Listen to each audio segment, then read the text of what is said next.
What is good? Osiris here, stuck in the middle. Thank you for joining. Herschel Walker decided to pull out of a Marjorie Taylor Greene event after her speech at what they're labeling as a white nationalist conference. And I think there is evidence for the Hill to be labeling it as that. That is a conference that Marjorie Taylor Greene was at. So what we're looking at is Herschel Walker, Marjorie Taylor Greene, and Nick Fuentes walk into a bar.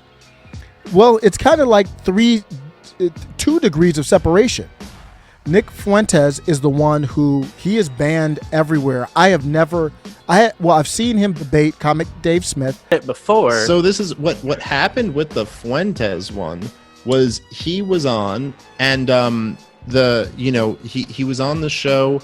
And I was actually kind of taken back at first because I didn't know what he identified as. And he said he identifies as a paleo-conservative. And then we were supposed to debate. That was what the show was supposed to be. And then he was like, I'm a paleo-conservative. And I was like, oh, really? A paleo-conservative? Like, oh, dude, I fucking read everything Paul Gottfried ever wrote and Pat Buchanan ever wrote and like all these guys. And remember when they worked with Rothbard and these guys in the 90s and all this? And we just started talking about like right-wing history, which I'm really interested in. And then we debated a little bit. And at one point, I think I said at the beginning, I was like, those guys were always like fellow travelers of the libertarians because they wanted to smash the empire. They wanted to smash the managerial state. They wanted to smash the welfare state and all these things. And so at one point I go, well, let me see, how much are we fellow travelers? Like, and I just asked him a series of questions. I was like, abolish the warfare state. And he was like, absolutely. And I was like, abolish the Fed. And he was like, absolutely. And I was like, abolish, whatever. I think the CIA. And he was like, absolutely. And like a couple other things. And he was like, absolutely. And I went, well, that's pretty damn good. And that's like their big smoking gun that I said, yeah, that's pretty good. I don't know what to say. If he had listed off a bunch of authoritarian policies, I would have been like, that's not good, obviously, right? Mm-hmm. And then they'll say the thing where they're like, well, you were praising a Holocaust denier. And I'm like, well, okay. I wouldn't call that praising him. I mean, if you want to hear me praise someone, I will praise Scott Horton. I will praise Ron Paul. I will praise Tom Woods. I wasn't praising him. I said those opinions were pretty good, but he also didn't deny the Holocaust to me. The Holocaust actually came up, and I brought up how my family were slaughtered, and how the Nazis were terrible, and they killed millions of Jews. And he never at any point said, I don't think that's true. And if he had, I would have debated him on it, but he didn't.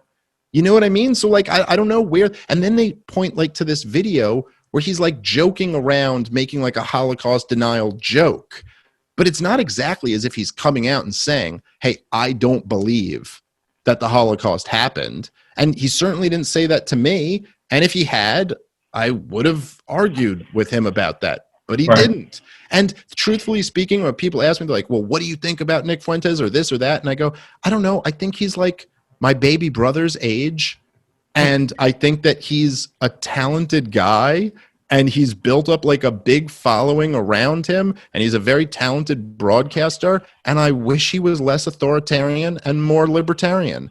We could use more talent on our side. Which was a fine debate. I didn't see anything crazy there. But he's known as this radical white nationalist type of dude. I don't know much about him. He's banned on all major social media platforms. He's banned on Getter even. I just haven't. I'm on Gab. I haven't even seen him. I got to make sure I'm following him, but I just haven't naturally come across his content. So I don't have a big take on it. I have some quotes here that he said at his event that are, I would say, troubling, but I don't know him, so I wouldn't label him as anything. But Marjorie Taylor Greene spoke at his event. So now she gets that degree of separation of stigma for being with the guy that they associate as a white nationalist. Now we're seeing the second degree of separation. Marjorie Taylor Greene actually endorsed Herschel Walker. And now Herschel Walker is turning on her. Apparently, the problem I have isn't that he's turning on her. Do you? Make your decision. The problem I have is there's no communication. Why are you not showing up at the event? Stand by it. Articulate it. It's a beta move when you just say, oh, I'm going to cancel the event after all this controversy. Even if the Nick Fuentes controversy wasn't out there. Marjorie Taylor Greene is controversial, period. So if you pull out of her event, you would want to preempt that announcement or someone finding out about it with a statement.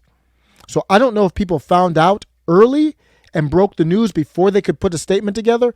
But man, you're supposed to be. I never bought. I don't know if I don't buy Herschel. I don't think I ever bought Herschel Walker. I was never against him. Now I think I am, because if you're a populist, man, you just go on Instagram. Like even AOC, a fake populist, you just go on Instagram and just make a video. Like, it's not hard. Your son does it all the time. Man, just what is the statement?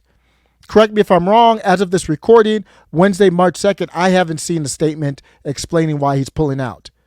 So it is concerning for me. Not that he's pulling out. It's just, why not? Why not go, or why are you deciding to do this? Are you separating all ties with Marjorie Taylor Greene? It's pretty big news here.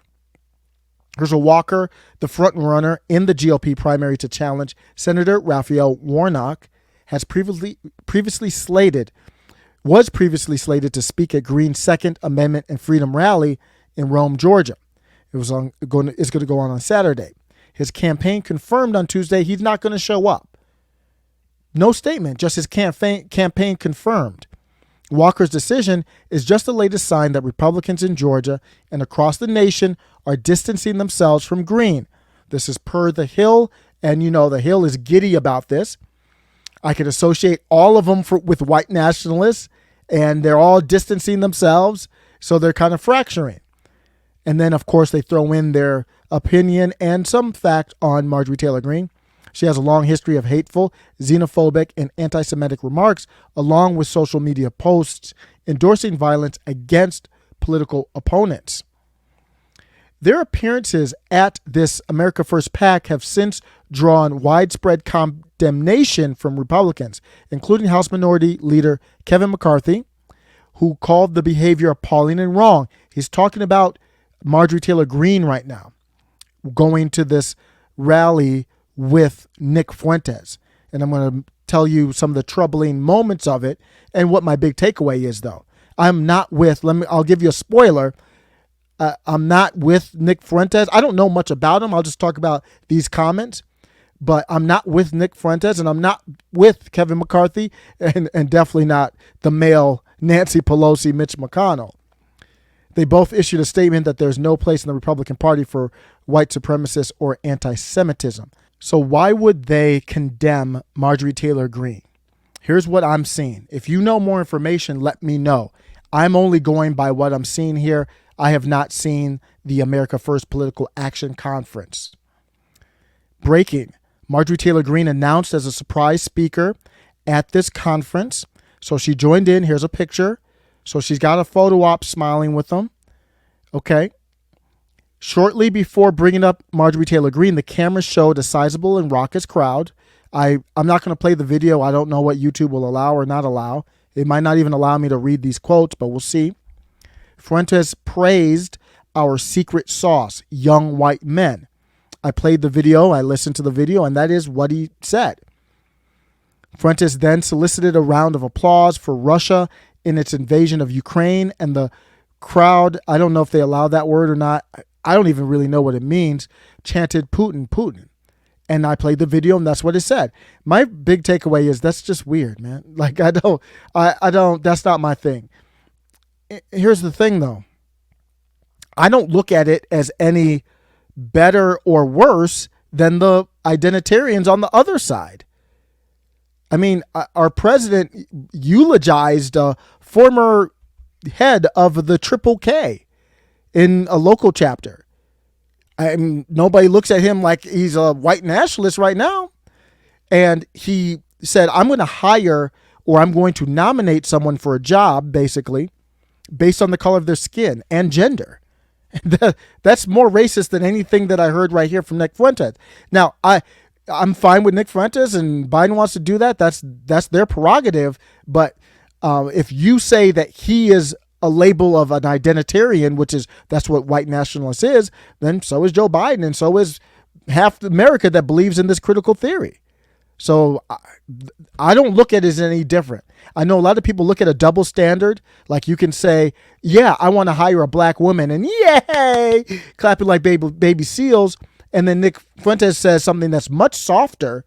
He didn't say I'm only hiring white men. He said our secret sauce, young white men. He went on to say, I listened to some of the clips. He went on to say, like, you guys have been ignored and all that. That's not my thing. He's an identitarian going down that route, but it's the same. You got one side and one side. I don't know. Like AOC to me and Nancy Pelosi and all those with critical theory is just as poisonous as this, maybe more, at least the clip that I saw. As regards to the comment on Putin, it's just weird. Here's my thing. I don't have to agree with you. I don't have any beef with Nick Fuentes for that. You guys just sound weird. I don't even know where y'all are coming from with that. I don't care about Ukraine or Russia. That's just me. But that's just an opinion, though. There's no right or wrong with that. These aren't people who are doing it in a hate America way. That's my impression. Then he went on to say this comment here about comparing Putin to the guy with the funny mustache. And he made a kind of, I think he was trying to make a joke. Hey, you know what? You make those kind of jokes, you're going to get labeled. What do you want me to do about it? So here's my takeaway before I continue and link Herschel Walker back into this. Marjorie Taylor Greene, I don't know if she really knew who Nick Fuentes was because her responses, I'm not going to get into it because I want to keep this on Herschel. But that's why Marjorie Taylor Greene was toxic, because there was some questionable comments by Nick Fuentes and she was there smiling, did the thing with him. So here's where we bring in Herschel Walker and the relationship with Marjorie Taylor Greene. Herschel Walker has a history that's complicated. And he's running for Senate, much higher than, you need more mainstream support than the House, where Marjorie Taylor Greene is in the House. People brought up the violent past of Herschel Walker. And a lot of people were saying they should ban him from the Senate, obviously because they don't like his politics. They don't say anything that Joe Biden did should ban him from the White House. But regardless of that, even though he admitted to violent urges in his 2008 book, Herschel Walker did, and I don't know if that had to do with football or not. I'm not familiar, but I know head injuries, all that played a role with a lot of people who play football. I don't know. I'm just saying that Marjorie Taylor Greene still endorsed him. So both Walker and Marjorie Taylor Greene, they both came out, they were both strong about what happened in 2020, and they both got labeled as these people that you shouldn't associate with. Marjorie Taylor Greene stood by Herschel Walker when they tried to attack him for saying America needs a total cleansing. Only Donald Trump can do. America needs a total cleansing only Donald Trump can do with the help of true patriots. And they tried to get him for that total cleansing line, which is a little awkwardly phrased, but I don't think he meant it in any crazy way. But Marjorie Taylor Greene, of course, knows about being mislabeled. I guess I don't know who said to endorse him. I think Marjorie Taylor Greene obviously made a mistake looking back, but now she endorsed Walker. And this is when Walker, he wasn't really known. He was known as a football player. Nobody really knew if he was going to be serious. Running for Senate, you need a lot of money. Marjorie Taylor Greene is the top leader of the populist right. And she endorsed him. Went out on the limb throughout all those concerns and all that. And he's not a polished politician. She came out and endorsed him and helped him raise money. So for Greene to go out and say, hey, Mitch McConnell, don't try to dig dirt up on Herschel Walker. And then Herschel Walker to turn around and then not show, to pull out without an explanation. Maybe there's something like a family matter. I don't know. I'm hoping. I don't want to assume what the issue is. But if it was, then why wouldn't you communicate it? Like not the details, but just in general. Marjorie Taylor Greene is one of the best fundraisers in D.C. and she shared that money, or not shared, but she helped Herschel Walker raise money. So she had his back. He's obviously black. So what is the media saying? Herschel, I need to hear from you. And I need you to answer questions. I'm not going to speak for Marjorie Taylor Greene. I don't know where she stands on this. But what are we saying here is that she's really a closet racist and she just endorsed Herschel Walker as a what? Like, what would she get out of that? Herschel, I need you to step up.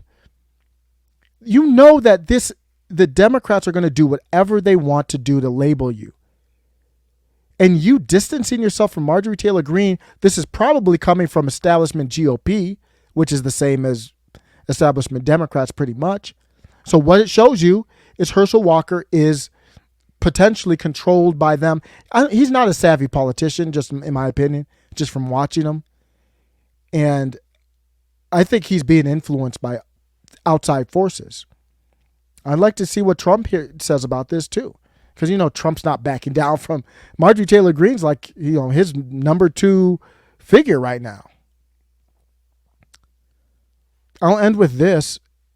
This is another, Marjorie Taylor Greene had a fire speech. After this is done, go to Rumble, search Marjorie Taylor Greene, SOTU, State of the Union response. Fire. 28 minutes of facts, justified opinions, and straight heat. I bring that up is because I don't know, I couldn't find it on YouTube. You had to go to Rumble. And she did the speech, and as fire as the speech was, she didn't bring up digital rights, free speech in a digital world, the government using fake private companies. They're not really private companies. They're in bed with the government, using them very similar to Big Pharma, using private companies to do an end around our First Amendment rights. So they stigmatize Marjorie Taylor Greene. She doesn't have a voice. She's not on ABC. She's not on any major network. She's not on Fox News. Fox News is establishment too. I don't know how Tucker's still on there. So she's not on Fox News.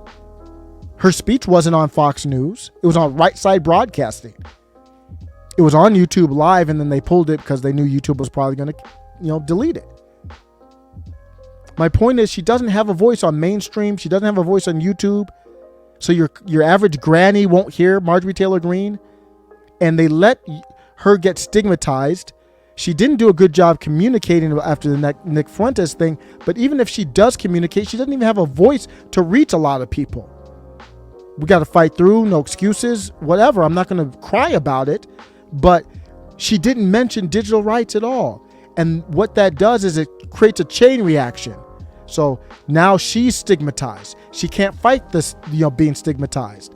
Now Herschel Walker, maybe Herschel Walker's like, I really like you, Marjorie Taylor Greene, but I'm seeing this polling, and maybe Marjorie's like, okay, I got you. I'm still cool with you. Who knows? But when you censor people and you don't have free speech, then it's easier for that kind of stuff to happen.